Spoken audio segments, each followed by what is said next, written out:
Okay guys, we're going to get right into this video. I already primed my face with the Mary Kay foundation primer. I thought I recorded it and I was just filming my little heart out, but nothing was there. So right now I'm going in with the Volumizing brow tint, just filling in my brows, coating it pretty good so that they stand up and they stay in place throughout the day. You only need the slightest bit, and right here you just see me working it in so that I can get the shape that I want.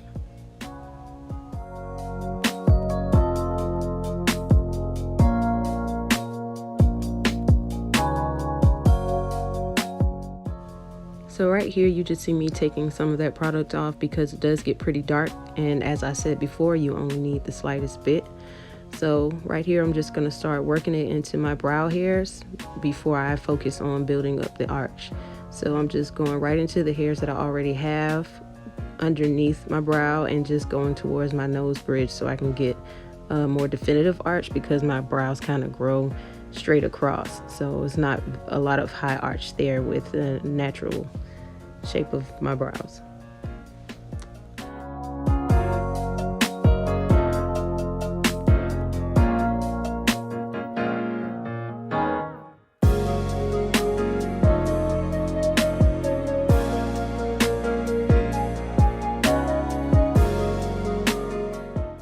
So right here you just start to see me pulling my arch up just a little bit higher, so this will be actually like penciling it in.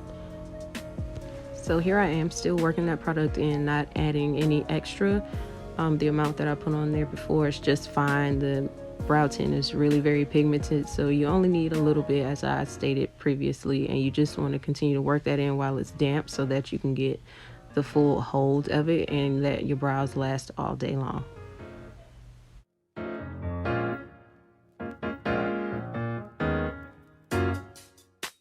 Okay, so now I'm going to grab my concealer in light bronze. This is the Perfecting Concealer by Mary Kay, and I'm just going to use that to clean up underneath my brow, doing what's called the boss brow in Mary Kay. And it's really just like the snatched Instagram brow, and you can even use the brow tint concealer method to do something bushy. It just all depends on what look you're going for and how you apply it. So right here I'm just measuring in between my brows to make sure they're on the same playing field. You know, brows aren't twins, they are sisters, sometimes cousins, but we want to at least make sure that they're sitting right across from each other, even if the shape isn't absolutely identical.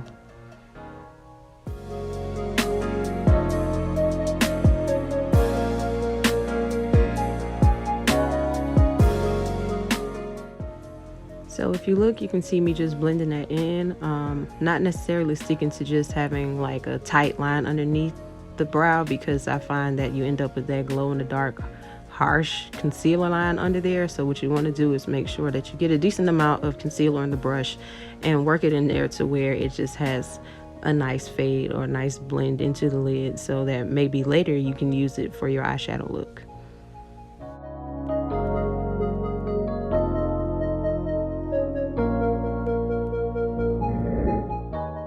So now you just see me repeating the same process on the other brow, taking that concealer, trying to make sure I at least get the concealer midway down the brush, and I'm using the Mary Kay cream eyeshadow brush with the tapered end to carve out the underside of my brows.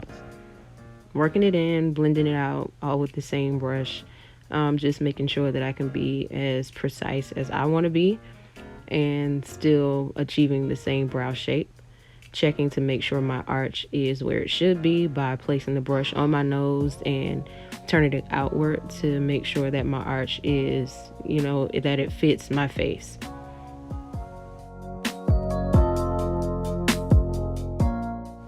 So now I'm going to grab one of my favorite products in the Mary Kay line, which is the cream to powder foundation, and I'm going to use that to clean up the top of my brows. You can use a concealer to do that, but I just suggest using either a foundation or CC cream, or, you know, a cream foundation to do that, so that you don't have to figure out how you're going to blend that lighter concealer into the skin. So now you just see me taking it across the tail end of my brow first so that I make sure that I get that sharpness that I want.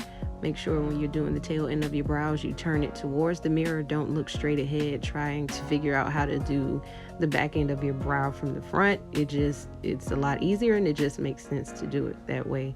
So just taking light strokes, not using the point of the brush but the side of the brush so I don't accidentally dig into my brows that I have filled in, but just making sure that I get like a nice clean sweep of the cream to powder across the top of my brow.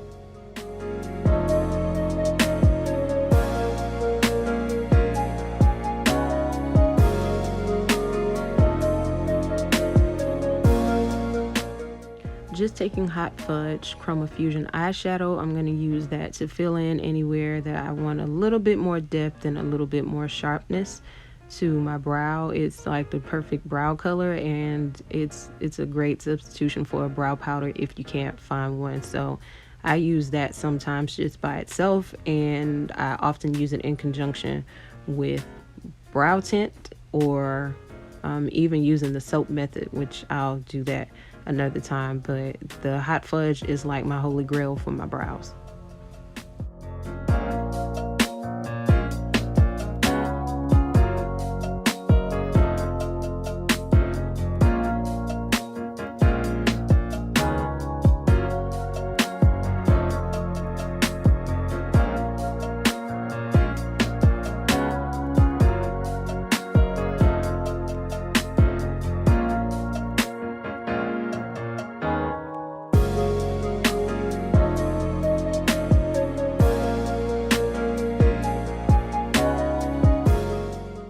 If you look very closely, you see the benefit of me just using the foundation to blend into my forehead.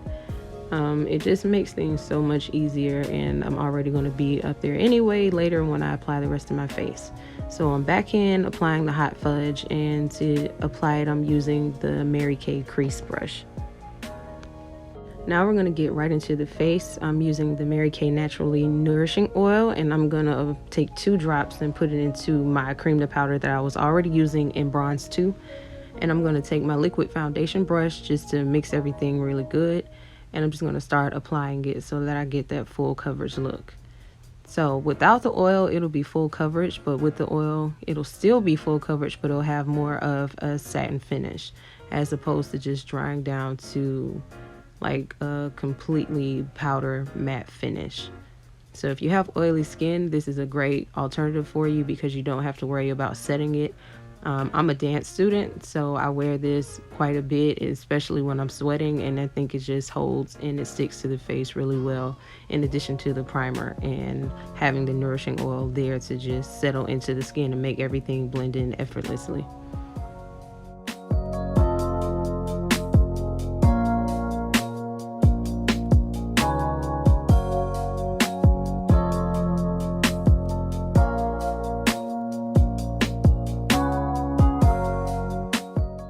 So now you're going to see me go back in with that same concealer from earlier, the Perfecting Concealer in Light Bronze, and I'm just taking that to highlight underneath my eye, in my T-zone, over my Cupid's bow, pretty much anywhere that I just want that brightness and that fresh, awake look to my skin.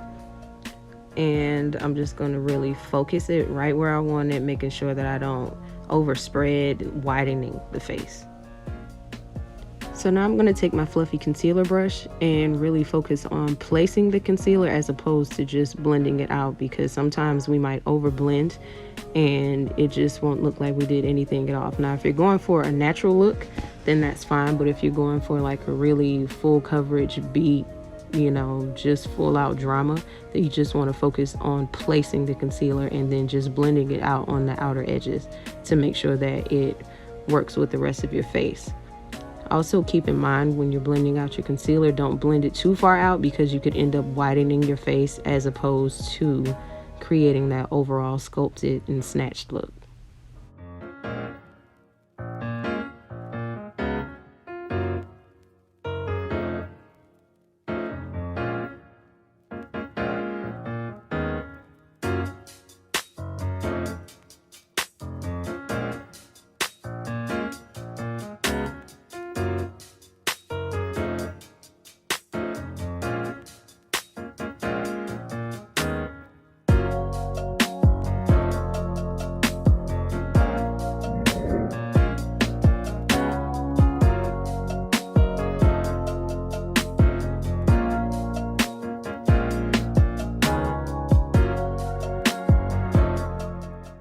So now you're going to see me go in with the under eye corrector. This isn't exactly a necessary step, but if you deal with darkness in bags, this is definitely beneficial. But I'm just using it because I like the brightening effect that it gives. It kind of gives the appearance that you're always smizing, and I think it adds to the drama of having just a good lash, or even like the sharpness of your eyeshadow. So if you notice, I'm purposely taking that under eye corrector and blending it up the side of my nose to help me with my nose contour later. I think it just kind of creates a blank canvas, and it gives something for the contour to work with, so that it creates an overall illusion of a slimmer nose. So that part isn't completely necessary either, but it just all depends on what you're trying to do, how dramatic you're trying to go, and just what effect you're going for overall with your contouring and your highlighting.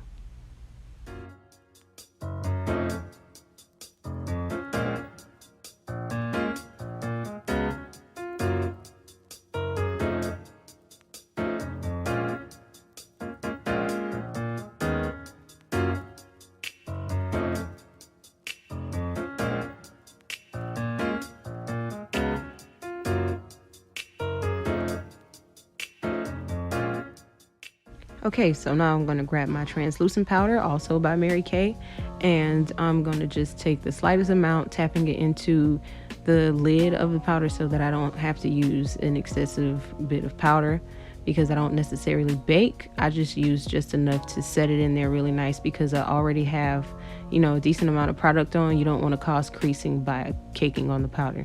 So I'm going to take my cheek brush.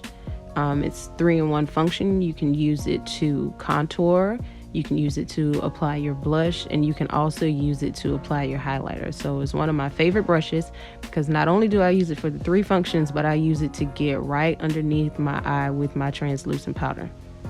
So tapping some of that off, you know, not needing a whole lot, and just really pressing it in, you know, not baking, not overusing the powder, and counteracting the satin look that I was trying to go for by adding the oil to the cream to powder, but just giving it something to make everything solid and in place.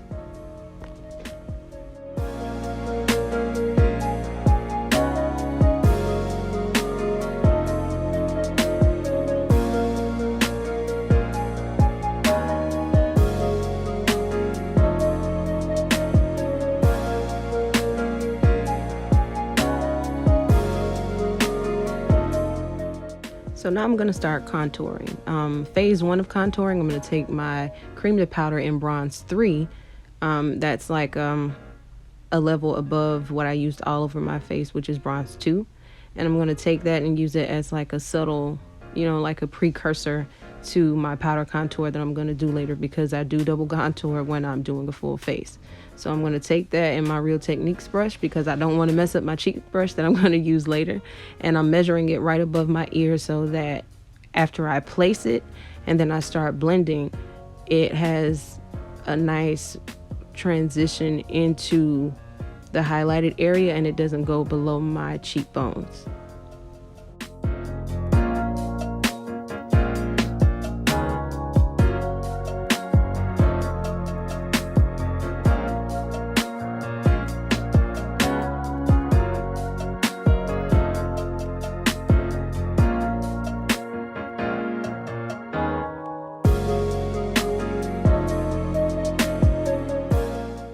Now you're going to see me contour my jawline. I know a lot of times we see people go underneath, but I kind of go right in between, where I'm touching the jawline and going right underneath it to create like a shadow, but not too harsh to where it makes my jawline look angular instead of just a little bit slimmer.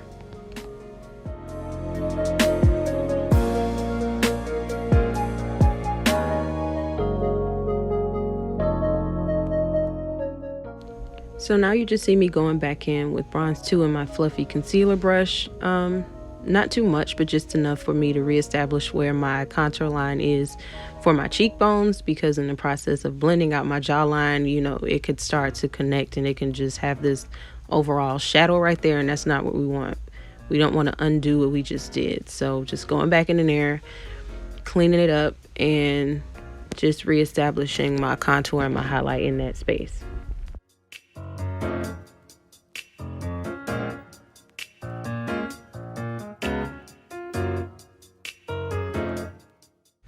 So now I have my contour powder in cocoa, and I'm just going to go right over the areas that I put my bronze 3 cream to powder before to sculpt it out.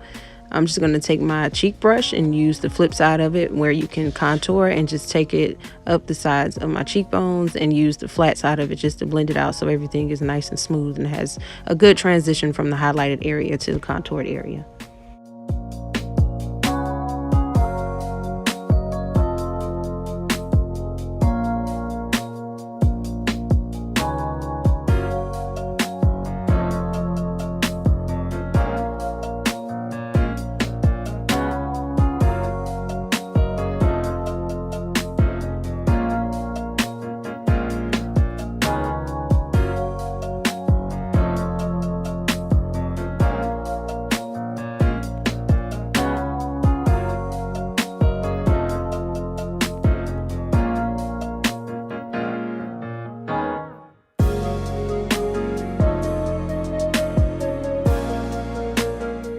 Alright, so now for this nose contour, I'm taking my brush that was supposed to be like an ergonomically designed brush modeled after the Artis brushes that came out a while ago. And I'm just going to take that and go down the sides of my nose. But instead of going in a straight line, I'm going to go from the nose bridge down to almost a point, like in a triangular fashion, so that I can create a gradual slimming from the top of my nose to the tip of my nose. And to create that button nose effect, I'm going to go in a little bit of a circle around the very tip of my nose. Now, when you're blending out your nose contour, you want to make sure that you blend it from the sides. What I was making the mistake of doing was trying to blend it from the top, and I ended up over blending, so you couldn't even tell that I contoured my nose at all.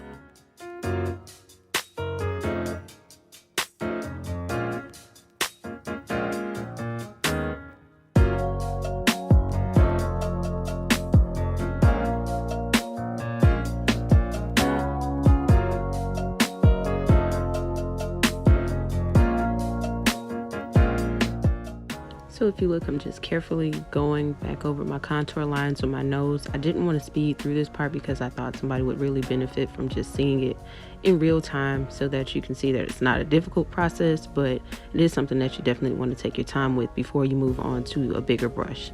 So I'm using my cheek brush, going down the sides, not really using like a swiping motion, but really just pushing that into place, taking off any of the excess contour powder, so that we don't have those harsh lines down the side of our nose, but something that when you turn your head from side to side, that it just seamlessly blends.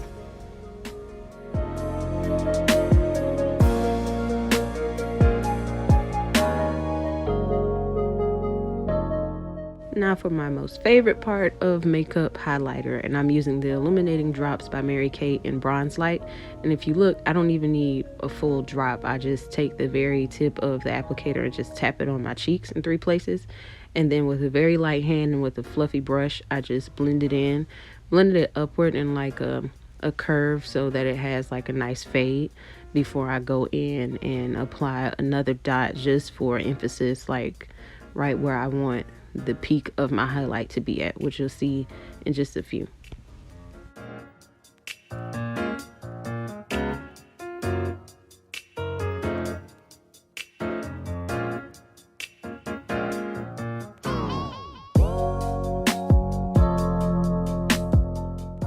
So now I'm going back in and taking just a few more dots and putting it right where I want my highlight to really shine at. And this time, instead of going in a curvature, I'm going like right on top of it, staying in a circular motion, so I can really get that pop of highlighter just right there on, I wouldn't say the apples of my cheeks, but right on the high point of my cheekbones. And I'm just pushing it a little towards the apple of my cheek, so that I can have a nice even glow without it looking like just a strip of highlighter.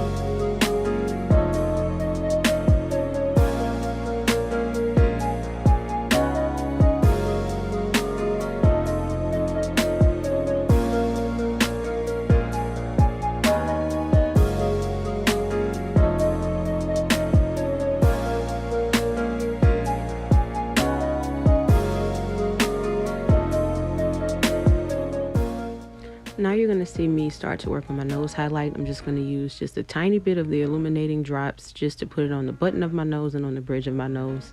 You don't want to use too much because you have to consider that we still have to blend it and it's going to spread out. So if you use too much, you're going to disrupt your contour and you pretty much just have to start from scratch trying to recreate that sculpted look after you've put on too much highlighter. So just try your best to be very light-handed and be light with your blending as well. You don't want to end up taking off your product because you got a little too aggressive with the brush.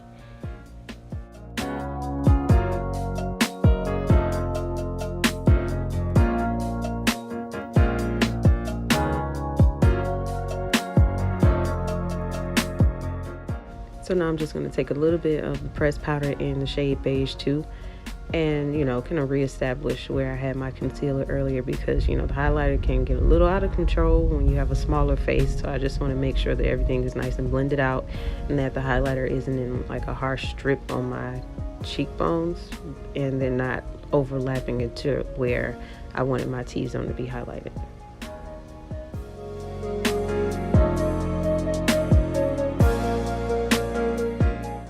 And I'm going to get right into doing my blush. I'm going to take the powder brush by Mary Kay and use my golden copper blush to add some warmth to my face.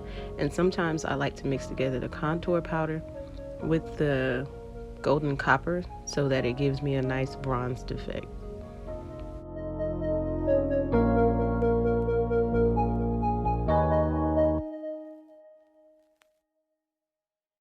If you notice, I'm not going right on the apples of my cheek, but just following that contour line. It just depends on your face shape. I don't have a very rounded face. My cheekbones are kind of high, so I just want to take my blush and just go with that so I don't end up with blush by my mouth. So now you're going to see me take my Mary Kay waterproof eyeliner pen and just do a simple wing with it. I'm going to start by establishing where I want my wing first, and then I'm going to connect the rest of the way on my lash line. I know it's doing it a little bit backwards, but I just find it easier to do it that way. I really like this eyeliner. They had it for a little bit and then they revamped it to make it a lot more opaque and a lot blacker, and I think it's just a really good eyeliner. It's very beginner friendly and it's just something handy to have around for like a simple look like this one.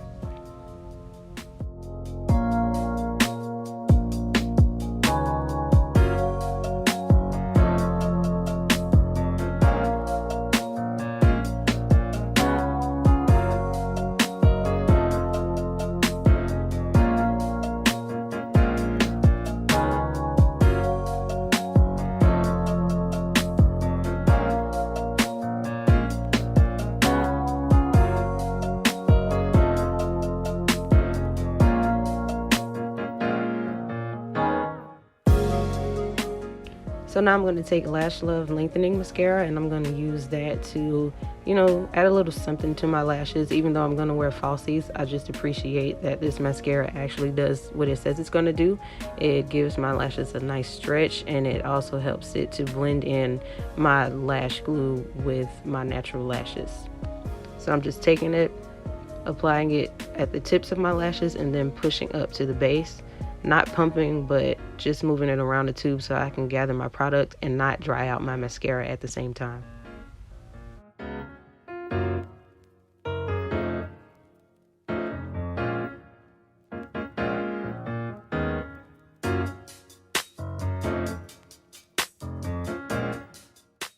And finally, you're going to see me go in with Puro Murtillo. It's one of the limited edition lipsticks from Mary Kay.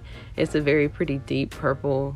It kind of puts me in the mind of MAC Heroine just a little bit, but it's a little bit deeper. And I'm just going to take it and apply it all over and use it to line my lips as well, just for something cute, something dramatic that doesn't require me to do too much with the eyes because I already have a little bit of drama going on with the lip.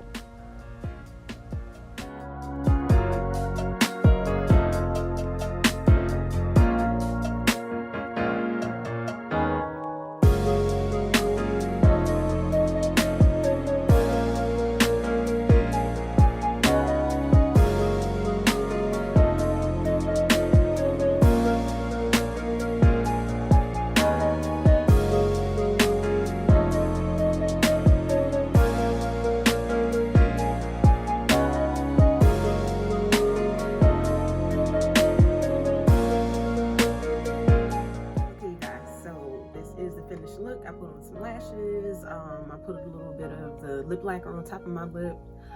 It's actually from the Christmas collection last year that the lip lacquer is in, but if you need to find it, just ask me questions and I can let you know where to get it from. Don't forget to check the description box because there'll be helpful links in there. But yeah, this is the full face of Mary Kay makeup. I had a great time doing this makeup. I hope you had a good time watching. And if you have any questions, comments, concerns, don't forget to mention them in the comment section, like, subscribe, and please come back. Thanks again. I will see you next time. Bye.